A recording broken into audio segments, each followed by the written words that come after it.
Millings TV fan. This is Milling, your tune to Millings TV. Kamusta po sila?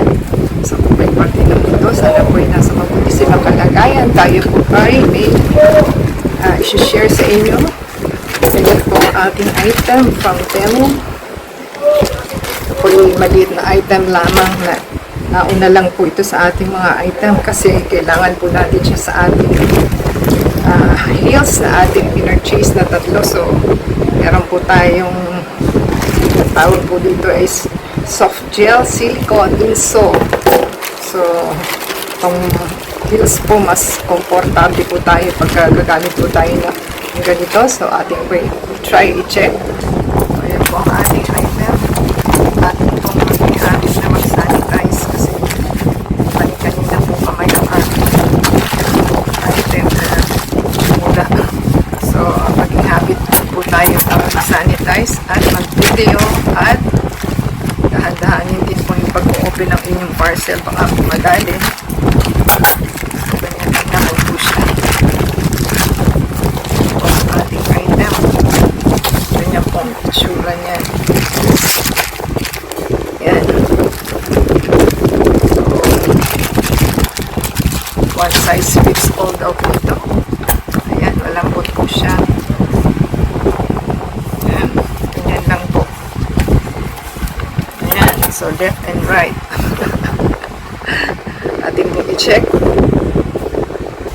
So, ganyan po siya. Fits all naman daw po. At adhesive dito sa gilid. So, ganyan lang naman po siya. Lalagay nyo lang po siya sa loob. Ito po yung ating left side. Ayan. Ganyan lang po siya.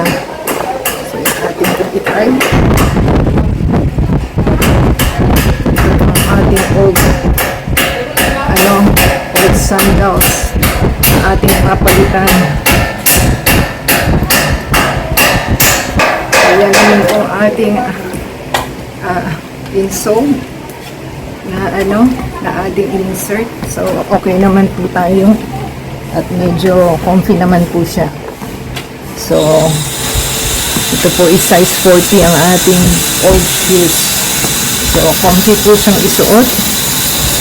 At tayo po happy na sa ating item. So, yan po ang ating insole. Yan po yung right side. Ito po yung wrong side. At pwede na po tayong magamit uli ang ating old shoes kasi yung ano po niya, yung insole niya, parang wala ng dikit. So, para po magamit natin, the same time, para hindi po tayo masaktan, kailangan po may insole po tayo. Choices po nila kung gusto nila is gel na, ito po ay gel. Meron din po silang tawag nun, fabric na ano ba to?